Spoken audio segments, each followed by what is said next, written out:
जय श्री राम भक्तों स्वागत है आपका हमारा चैनल देववाणी में। भक्तों, आपको हमारी कथाएं कैसी लगती हैं हमें कमेंट करके ज़रूर बताएं।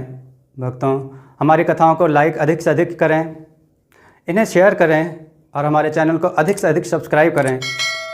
भक्तों, आपसे एक गुजारिश है, हमें इंस्टाग्राम पर फॉलो करें जिसका लिंक डिस्क्रिप्शन में दिया गया है। तो चलिए शुरू करते हैं आज की कथा। जय श्री राम भक्तों, आज हम कथा श्रवण करेंगे एक साधु, एक डाकू और एक घोड़े की। भक्तों, ये कथा जो आप सुनने जा रहे हैं, इसके विषय में जो भी प्रश्न हो हम आपको उसके उत्तर अवश्य देंगे। आप हमें इंस्टाग्राम पर जाकर अपने प्रश्न पूछ सकते हैं। भक्तों, इंस्टाग्राम का लिंक डिस्क्रिप्शन में दिया गया है, आप उसे क्लिक करें और अपने प्रश्न वहाँ पर जाकर पूछें, जिसके जवाब अवश्य आपको मिलेंगे। तो चलिए भक्तों शुरू करते हैं। भक्तों, जिस प्रकार एक माँ को अपने बच्चों और एक किसान को अपने लहलहाते खेत देखकर जो आनंद आता है, और एक बनिए को अपने धन को देखकर जैसा आनंद प्राप्त होता है, वैसे ही आनंद में डूबे एक बाबा थे जिन्होंने एक घोड़ा पाल रखा था। वे उसे देखकर बहुत आनंदित होते थे। भक्तों, भगवत भजन से बाबा का जो समय बचता वह उसे घोड़े को देते थे। वह घोड़ा बड़ा सुंदर था, बड़ा बलवान। उसके जोड़ का घोड़ा सारे इलाके में न था। बाबा उसे तूफान कहकर पुकारते थे। अपने हाथ से खरहरा करते, खुद दाना खिलाते और देख देख कर प्रसन्न होते थे। उन्होंने रुपया, पैसा, जमीन आदि सब कुछ छोड़ दिया था। यहाँ तक कि उन्हें नगर के जीवन से भी घृणा थी। अब वे गांव के बाहर एक छोटे से मंदिर में रहते थे और भगवान का भजन करते थे। मैं तूफान के बिना नहीं रह सकता, उन्हें ऐसी भ्रांति सी हो गई थी। वे उसकी चाल पर लट्टू थे। कहते, ऐसा चलता है जैसे मोर घटा को देखकर नाच रहा हो। जब तक संध्या समय तूफान पर चढ़कर 8-10 मील का चक्कर ना लगा लेते, उन्हें चैन ना आता। मान सिंह उस इलाके का प्रसिद्ध डाकू था। लोग उसका नाम सुनकर कांपते थे। होते होते तूफान की कीर्ति उसके कानों तक भी पहुंची। उसका हृदय उसे देखने के लिए अधीर हो उठा।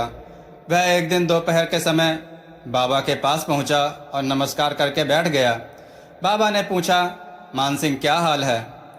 मान सिंह ने सिर झुकाकर उत्तर दिया, आपकी दया है, कहो इधर कैसे आए? तूफान की चाह खींच लाई। विचित्र जानवर है, देखोगे तो प्रसन्न हो जाओगे।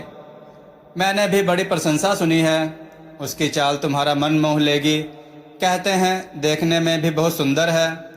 क्या कहना, जो उसे एक बार देख लेता है उसके हृदय पर उसकी छवि अंकित हो जाती है।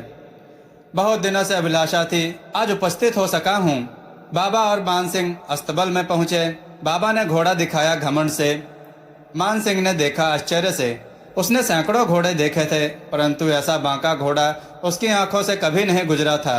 सोचने लगा, भाग्य की बात है, ऐसा घोड़ा मान सिंह के पास होना चाहिए था। इस साधु को ऐसी चीज़ों से क्या लाभ? कुछ देर तक आश्चर्य से चुपचाप खड़ा रहा। इसके पश्चात उसके हृदय में हलचल होने लगी। बालकों की सी अधीरता से बोला, परंतु बाबा जी, इसकी चाल ना देखे तो फिर क्या देखा? दूसरों के मुख से अपने घोड़े की प्रशंसा सुनकर उनका हृदय अधीर हो गया। घोड़े को खोलकर बाहर आ गए। घोड़ा वायु के बेग से उड़ने लगा। उसकी चाल को देखकर मान सिंह के हृदय पर सांप लौट गया। वह डाकू था और जो वस्तु उसे पसंद आ जाए उस पर वह अपना अधिकार समझता था। उसके पास बाहुबल था और आदमी भी। जाते जाते उसने कहा, बाबा जी, मैं यह घोड़ा आपके पास ना रहने दूंगा। बाबा डर गए। अब उन्हें रात को नींद नहीं आती। सारी रात अस्तबल की रखवाली में कटने लगी। प्रतिक्षण मान सिंह का भय लगा रहा, परंतु कई मास बीत गए और वह ना आया। यहाँ तक कि बाबा कुछ असावधान हो गए और इस भय को स्वप्न के भय की तरह मिथ्या समझने लगे। संध्या का समय था। बाबा तूफान की पीठ पर सवार होकर घूमने जा रहे थे। इस समय उनकी आंखों में चमक थी, मुख पर प्रसन्नता। कभी घोड़े के शरीर को देखते तो कभी उसके रंग को, और मन में फूले ना समाते थे। सहसा एक ओर से आवाज आई, ओ बाबा, इस कंगले की सुनते जा। आवाज में करुणा थी। बाबा ने घोड़े को रोक लिया। देखा, एक अपाहिज वृक्ष की छाया में पड़ा करा रहा है। बोले, क्यों, तुम्हें क्या कष्ट है? अपाहिज ने हाथ जोड़कर कहा, बाबा, मैं दुखियारा हूँ, मुझ पर दया करो। बगल के गांव में एक हकीम है, मुझे वहाँ जाना है। घोड़े पर चढ़ा लो, परमात्मा आपका भला करेगा। वहाँ तुम्हारा क्या काम है? बाबा ने पूछा। उस हकीम के बारे में आपने सुना होगा, मैं उसका सौतेला भाई हूँ। बाबा ने घोड़े से उतरकर अपाहिज को घोड़े पर सवार किया और स्वयं उसकी लगाम पकड़कर धीरे धीरे चलने लगे। सहसा उन्हें एक झटका सा लगा और लगाम हाथ से छूट गई। उनके आश्चर्य का ठिकाना न रहा जब उन्होंने देखा कि अपाहिज घोड़े की पीठ पर तनकर बैठा है और घोड़े को दौड़ाए लिए जा रहा है। उनके मुख से भय, विस्मय और निराशा से मिली हुई चीख निकल गई। वह अपाहिज डाकू मान सिंह था। बाबा कुछ देर तक चुप रहे और कुछ समय पश्चात कुछ निश्चय करके पूरे बल से चिल्लाकर बोले, जरा ठहर जाओ। मान सिंह ने यह आवाज सुनकर घोड़ा रोक लिया और उसके गर्दन पर प्यार से हाथ फेरते हुए कहा, बाबा जी, यह घोड़ा अब ना दूंगा, परंतु एक बात सुनते जाओ। मान सिंह ठहर गया।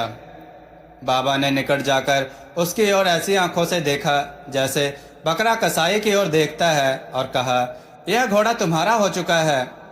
मैं तुमसे इसे वापस करने के लिए ना कहूँगा, परंतु मान सिंह, केवल एक प्रार्थना करता हूँ, इसे स्वीकार करना, नहीं तो मेरा दिल टूट जाएगा। बाबा जी, आज्ञा कीजिए, मैं आपका दास हूँ, केवल घोड़ा ना दूंगा। अब घोड़े का नाम ना लो, मैं तुमसे इस विषय में कुछ न कहूँगा। मेरी प्रार्थना केवल यह है कि इस घटना को किसी के सामने प्रकट न करना। मान सिंह का मुख आश्चर्य से खुला रह गया। उसका विचार था कि उसे घोड़े को लेकर यहाँ से भागना पड़ेगा, परंतु बाबा ने स्वयं उसे कहा कि इस घटना को किसी के सामने प्रकट न करना। इससे क्या प्रयोजन सिद्ध हो सकता है? मान सिंह ने बहुत सोचा, बहुत सिर मारा, परंतु कुछ समझ न सका।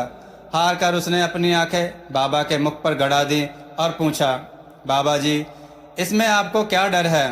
सुनकर बाबा ने उत्तर दिया, लोगों को इस घटना का यदि पता चला तो वे दीन दुखियों पर विश्वास न करेंगे।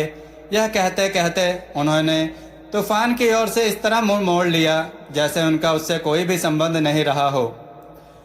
बाबा चले गए, परंतु उनके शब्द मान सिंह के कानों में उसी प्रकार गूंज रहे थे। सोचता था, कैसे ऊंचे विचार हैं, कैसा पवित्र भाव है। उन्हें इस घोड़े से प्रेम था। इसे देखकर उनका मुख फूल की नहीं खिल जाता था। कहते थे, इसके बिना मैं ना रह सकूंगा। इसके रखवाले में वे कई रात सोए नहीं, भक्ति भजन ना कर रखवाले करते रहे, परंतु आज उनके मुख पर दुख की रेखा तक दिखाई नहीं पड़ती थी। उन्हें केवल यह ख्याल था कि कहीं लोग दीन दुखियों पर विश्वास करना ना छोड़ दें। ऐसा मनुष्य मनुष्य नहीं, देवता है। रात्रि के अंधकार में मान सिंह बाबा के मंदिर पहुंचा। चारों ओर सन्नाटा था। आकाश में तारे टिमटिमा रहे थे। थोड़ी दूर पर गांव के कुत्ते भौंक रहे थे। मंदिर के अंदर कोई शब्द सुनाई ना देता था। मान सिंह तूफान की बाग पकड़े हुए था। वह धीरे धीरे अस्तबल के फाटक पर पहुंचा। फाटक खुला पड़ा था। इसी समय वहां बाबा स्वयं लाठी लेकर पहरा देते थे, परंतु आज उन्हें किसी चोरी, किसी डाके का भय न था। मान सिंह ने आगे बढ़कर तूफान को उसके स्थान पर बांध दिया और बाहर निकलकर सावधानी से फाटक बंद कर दिया। इस समय उसकी आंखों में नेकी के आंसू थे। रात्रि का तीसरा पहर बीत चुका था। चौथा पहर आरंभ होते ही बाबा ने अपने कुटिया से बाहर निकलकर ठंडे जल से स्नान किया। उसके पश्चात इस प्रकार जैसे कोई स्वप्न में चल रहा हो, उनके पांव अस्तबल की ओर बढ़े, परंतु फाटक पर पहुंचकर उनको अपनी भूल प्रतीत हुई। साथ ही घोर निराशा ने पांव को मन भर का भारी बना दिया। वे वहीं रुक गए। घोड़े ने अपने स्वामी के पांव की चाप को पहचान लिया और जोर से हिनहिनाया। अब बाबा आश्चर्य और प्रसन्नता से दौड़ते हुए अंदर घुसे और अपने प्यारे घोड़े के गले से लिपटकर इस प्रकार रोने लगे मानो कोई पिता बहुत दिन से बिछड़े हुए पुत्र से मिल रहा हो। बार बार उसकी पीठ पर हाथ फेरते, बार बार उसके मुख पर थपकियां देते। फिर वे संतोष से बोले, अब कोई दीन दुखियों से मुख न मोड़ेगा। बाबा की ऐसी बातें सुनकर मान सिंह का मन बदल गया और वह भी डाका लूटपाट का रास्ता छोड़कर भगवान के भजन में लग गया। भक्तों, आपको यह कथा कैसी लगी हमें जरूर बताएं। भक्तों, अपने कमेंट में जय श्री राम अवश्य लिखें। जय श्री राम भक्तों।